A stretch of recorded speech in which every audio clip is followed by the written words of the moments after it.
La Revolución Boliviana en 1952 fue un proyecto político liderado por el partido del MNR que empezó el 9 de abril de 1952 hasta el golpe de Estado del 4 de noviembre de 1964.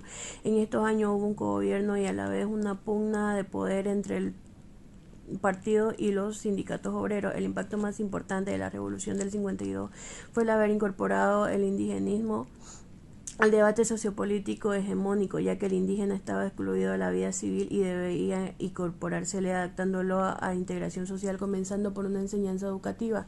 En esta revolución se cubren 3 periodos presidenciales. El primero de Víctor Paz Estenssoro. En este gobierno se realizan los cambios más significativos, como ser el voto universal, la fundación de la Central Obrera Boliviana, la disolución y reforma del ejército y la nacionalización de las minas. En el 53 también se decretó la reforma agraria. En el 55 se aprobó un nuevo código de educación.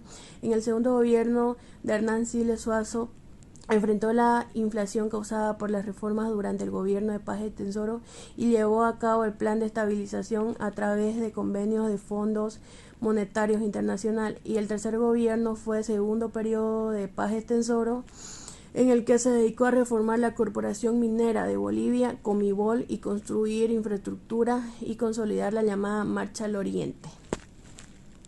Buenas tardes, doctor. Mi nombre es Silvia Diana Morel Flores. Yo voy a hablar acerca de los 4 aspectos que hicieron que la historia de Bolivia cambiara en la Revolución de 1952. En 1952, el movimiento nacionalista logró ganar al antiguo gobierno haciéndole un golpe de Estado y posesionándose como gobierno de Bolivia. El gobierno MNRista, que fue el que gobernó durante 12 años, y se puede decir la etapa de revolución de Bolivia, hizo 4 reformas que cambiaron la historia de Bolivia. Entre ellas está el voto universal, la nacionalización de las minas, la reforma educativa y la reforma agraria. Gracias a esas 4 reformas, la vida en Bolivia, la vida del ciudadano boliviano cambió. Por lo tanto, es por eso que en la historia de Bolivia la revolución es considerada uno de los aspectos más importantes de la historia en lo que es su vida republicana. La Revolución Boliviana. La Revolución Boliviana empieza el 9 de abril de 1952, liderada por el partido político del MNR, y termina el 4 de agosto de 1964 con un golpe de Estado. La revolución, también llamada Revolución del 52, amplió a las coberturas del derecho al voto en Bolivia, la distribución de tierra a través de la reforma agraria y con no pocas expropiaciones violentas y control del Estado sobre los recursos naturales y economía boliviana. Uno de los impactos más importantes de esta revolución fue haber incorporado el indigenismo al debate sociopolítico. Esta revolución también tuvo sus deficiencias a la violación de los derechos humanos debido a sus campos de concentración. Buenas tardes, doctor. Voy a hablar sobre los 3 aspectos negativos más importantes de la Revolución Boliviana en el año 1952.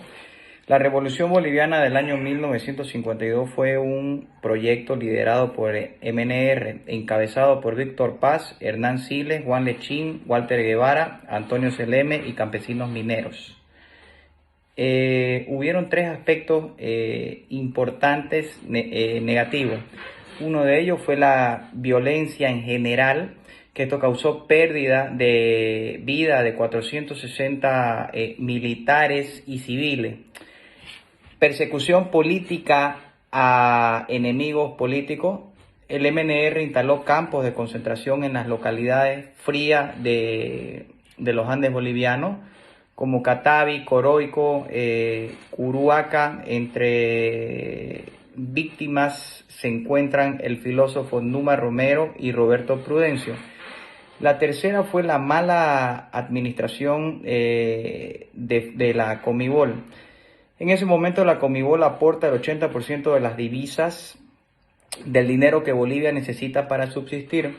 En el año 1952 el Parlamento de la oposición hace denuncias de negocios de malversación de fondos y irregularidades en las mismas. 15 de abril de 1952.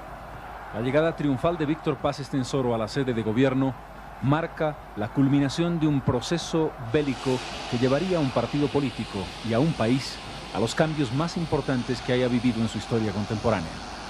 Pero esta historia tiene antecedentes, los de una nación viviendo en un estado semifeudal en circunstancias totalmente alejadas de lo que el siglo XX exigía.